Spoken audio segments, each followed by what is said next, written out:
de Nostradamus.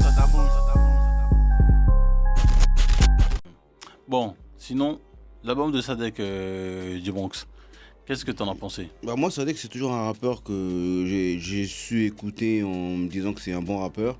Ouais. Je vais pas te mentir que c'est pas celui qui m'accrochait le plus. Ok. C'est pas celui qui m'a amené le plus de sensations et le plus de vibes. Mais c'est un bon rappeur.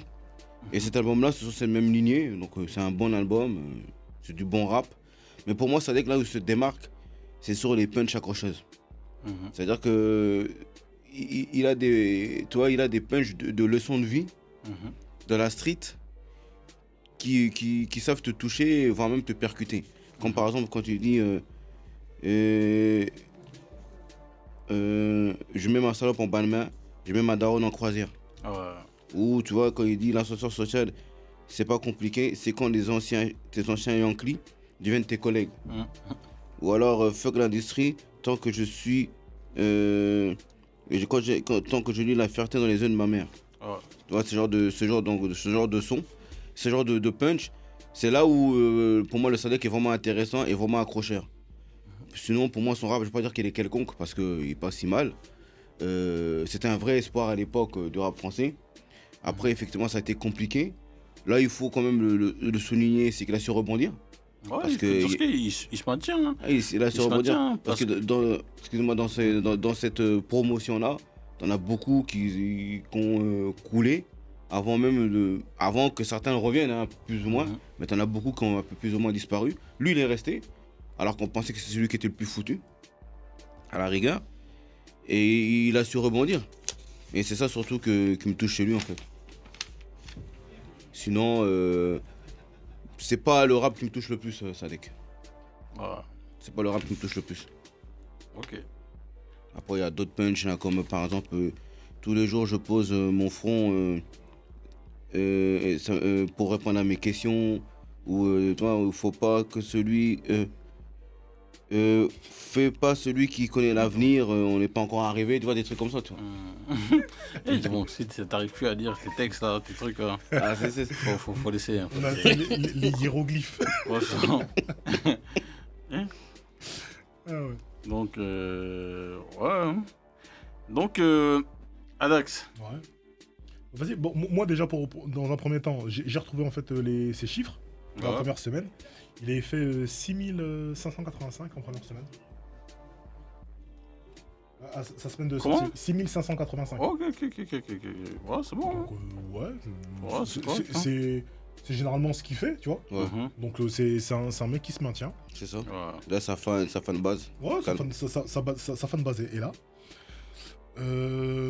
Après, je te dirais et tout que moi, en fait, j'ai bien aimé le projet, en fait. Ouais. Moi aussi, ça va. Moi, j'ai bien aimé le projet. Tu vois, déjà, parlons bien et tout, la référence, en fait, du projet. Aimons-nous vivants. En fait, ça part d'une histoire, en fait. Ça part de la malheureuse histoire où, énervé comme il était, il a pris quelques bougs à lui. Ils ont pris en vérité la A6 et la A10, direction Lyon, et ils sont partis faire du sale à un boug, tu vois. Et une fois en vérité qu'il a fini tout ce truc-là, dans une des vidéos pour finir le truc et tourner, il s'est rendu compte qu'il avait fait déconner. Parce que tu vois, en fait, la pression en fait est retombée. Et il savait que j'ai déconné en vérité, je vais repartir. Il a dit aimons-nous vivants. Tu vois. Et en réalité, tu vois, lorsque tu écoutes le projet et la manière dont le projet en fait il est ficelé, en fait, c'est comme si, tu vois, il voulait passer en fait à autre chose. Tu vois. Il regrette peut-être pas ce qu'il a fait, tu vois, parce qu'il l'assume, tu vois, mais il veut passer à autre chose. Tu vois, en se disant et tout que, tu vois, on est là, on fait n'importe quoi et tout, en fait, ça peut s'arrêter tout de suite, tu vois. Donc, en vrai et tout, si on s'aime pour de vrai, en fait, on fait les choses bien maintenant, tu vois. Et dans son projet, tu vois, je trouve en fait qu'il y a beaucoup de joie. Beaucoup de joie et de bonheur, tu vois.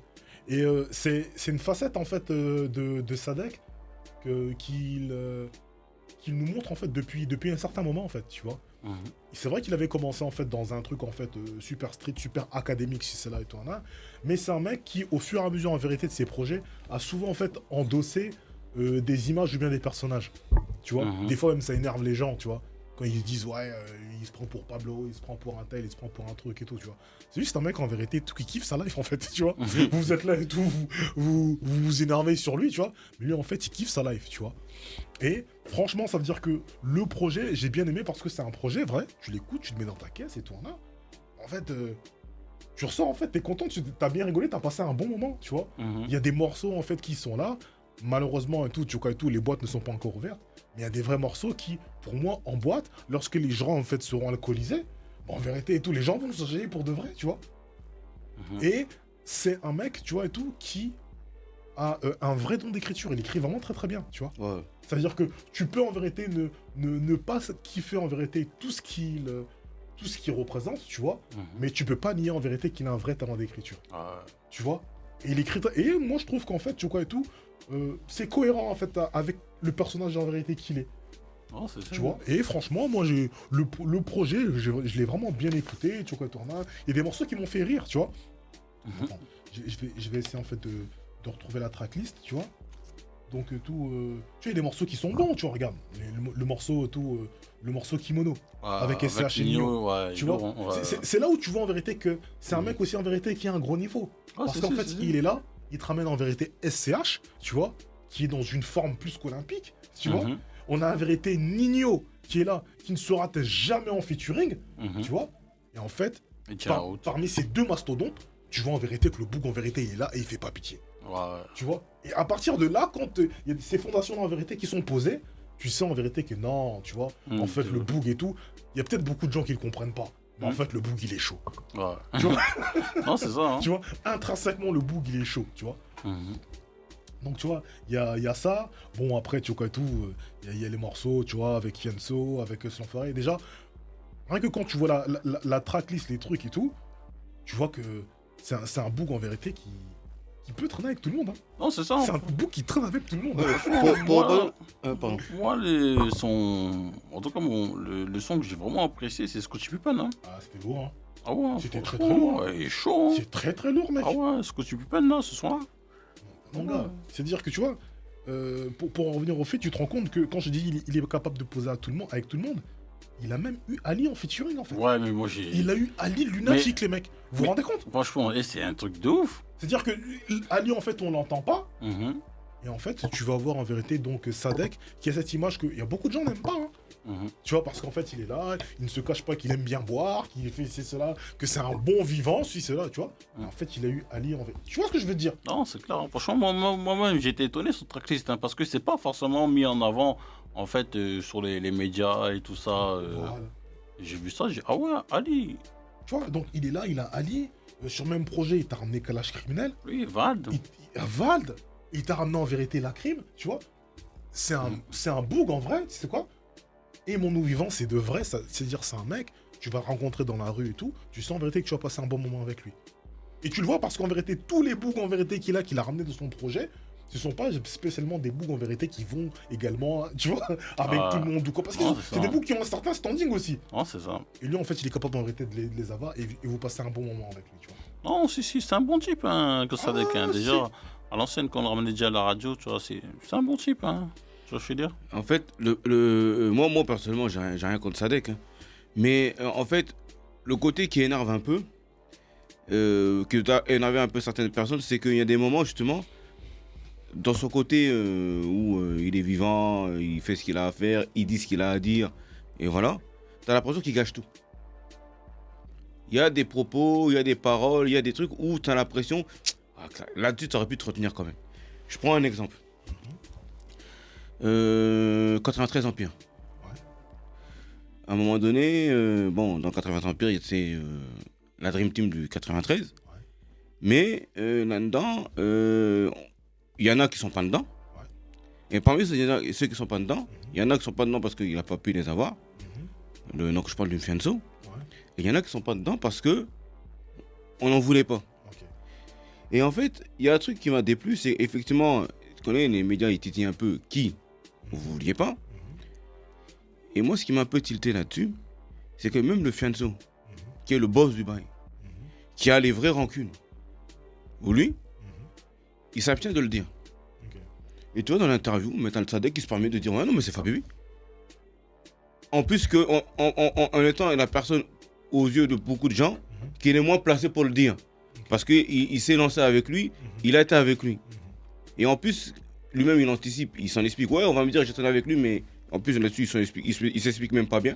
Mais c'est quoi le problème avec ça? Là, tu me parles d'un problème de 2-3 ans. Là. Ah, mais même plus, vas-y, continue. Ouais. Mais c'est quoi avec le rapport avec le projet là? Non, je te parle du personnage. Je parle pas du projet, je parle du personnage. En fait, il explique en fait que tu vois, ces facettes-là en vérité de Sadek, ce sont ces facettes-là de Sadek, peut-être qu'en fait le public en fait n'apprécie pas, tu vois. C'est ce qu'il dit, c'est sûrement ça. Parce que moi en fait, je suis plus ou moins certain d'un truc et tout, tu vois. C'est qu'il y a beaucoup de gens en fait qui ne le comprennent pas, tu vois. Soit qu'ils ne le prennent pas au sérieux, soit qu'ils ne le comprennent pas, tu vois. Parce que il a un vrai talent en fait. Il est vraiment talentueux, tu vois. C'est-à-dire que on est là, c'est un mec dans une session freestyle, dans un truc, ceci, cela et tout, tu vois. Mais je défie beaucoup de personnes en vérité d'aller en vérité en versus contre ce mec-là. Ouais. Il a de vraies qualités. Il va te montrer en vérité que c'est un vrai MC. Tu vois ce que je veux dire? Il y a de vraies références. Il a des vraies références, des vrais trucs. Il connaît son boulot. Tu vois ce que je veux dire? Il connaît le rap. Hein. Il connaît la rap pour de vrai, tu vois. Ouais.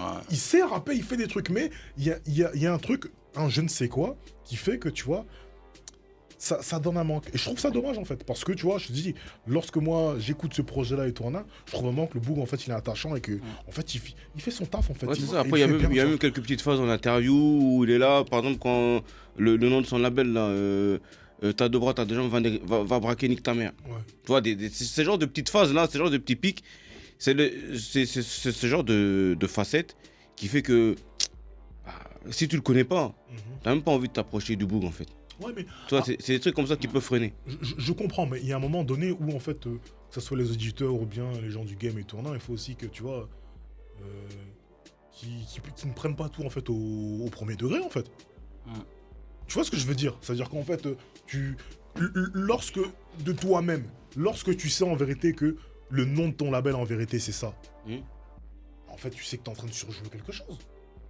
Donc, pourquoi, en fait, tu te prends la tête? Parce que, tu vois, ça fait partie de son personnage, tu vois. Ouais, effectivement. Après, moi personnellement, ça me dérange pas plus que ça. Ouais. Mais moi, j'essaie d'expliquer un peu l'approche du personnage, comment est-ce que certaines personnes peuvent être réticentes ou il peut énerver. Parce qu'en fait, c'est un gars qui fait pas semblant, qui est entier, et ces genres de personnes sont clivants, en fait. Ils sont très clivantes. Et tu vois, et pour revenir à l'exemple avec Fianso, tu sens qu'il y a un gars, il a ses rancunes, mais il veut les garder pour lui pour pas en venir ou quoi que ce soit. Et toi, en fait, tu fous le feu en disant son blaze. Tu vois ce que je veux dire? Et tu vois là, la différence de contraste, et c'est là qu'on se dit, mais mec, vas-y, on sait très bien, même si tu l'aimes pas, on n'a pas besoin de savoir que tu l'aimes pas. Ouais, bah après, mais non, tu sais, comment dirais-je?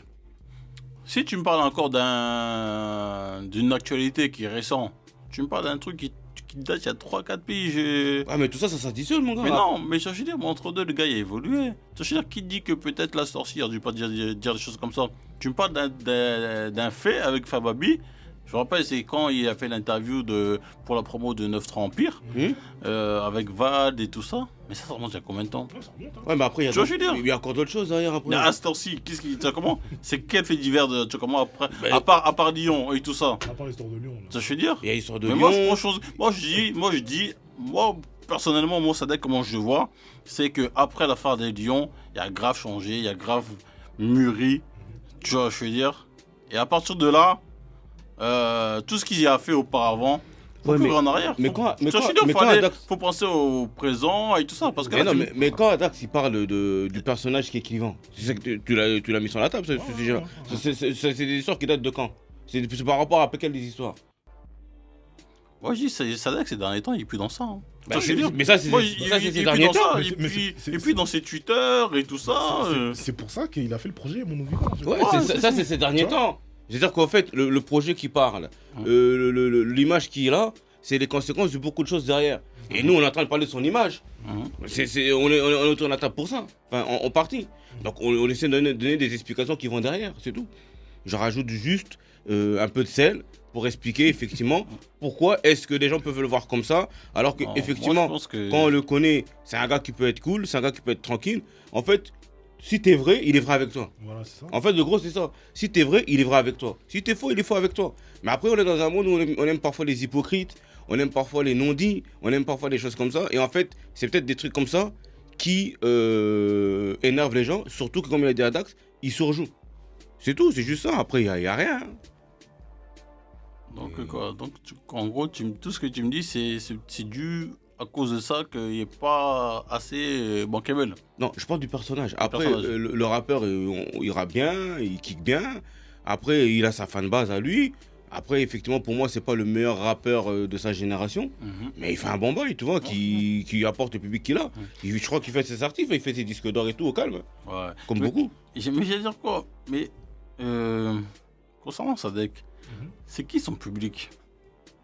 Franchement. Parce que moi, des fois, j'arrive pas je te dis la vérité. à voir si c'est vraiment des gens qui sont de la street Mon gars, ou bien. c'est-à-dire que tu sais quoi?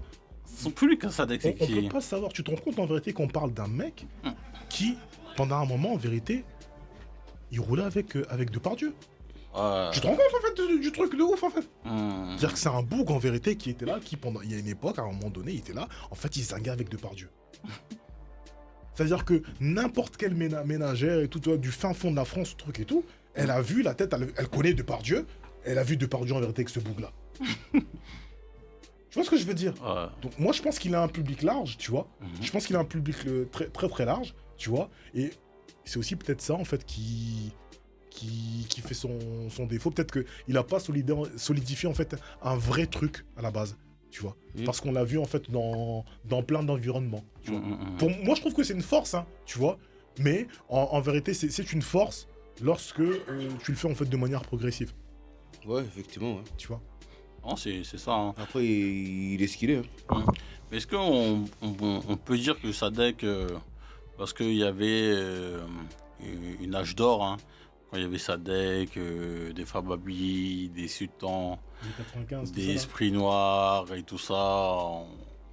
Donc, SNMC aussi. Hein. Donc, parmi tous ces artistes-là, il sort quand même son épingle du jeu. Ouais. Je veux dire, parce que Fababi à ce temps-ci. Ouais. Mais moi j'ai un bémol en fait. J'ai un bémol parce que il y a beaucoup de gens en fait qui prennent en référence en disant en fait que cette époque du rap français et tout, c'est un petit peu une âge d'or. Mais qui avait décrété que c'était une âge d'or? Moi quand j'ai une âge d'or, entre parenthèses, hein, parce que tout le monde disait que oui, c'est eux qui vont. C'est la nouvelle génération. Non, je sais très bien. Mais justement, c'est pour ça que je dis ça. Je dis pas toi.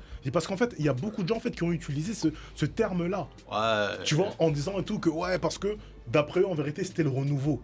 Tu vois. Voilà. Mais en réalité, tu vois tout.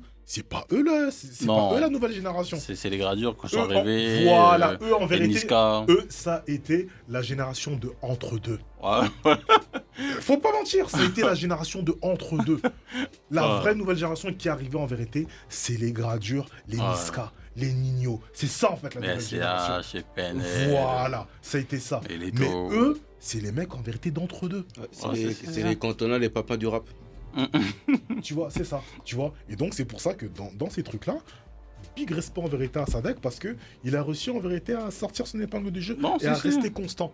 Non, c'est ça. Hein. Et il s'étape avec les nouveaux. Voilà. Et tu sais, et ça c'est pour montrer que tu vois, c'est un mec de talent. Parce que de cette génération-là et tout, ils sont très très peu en vérité à avoir traversé en fait la porte de la nouvelle génération et continuer à compter en fait. Non, c'est ça, t'as tout dit, on sait plein. Donc voilà. Donc on peut s'arrêter là. Quoi. Ouais. Non, c'est bon, c'est un bon point. Une bonne continuation.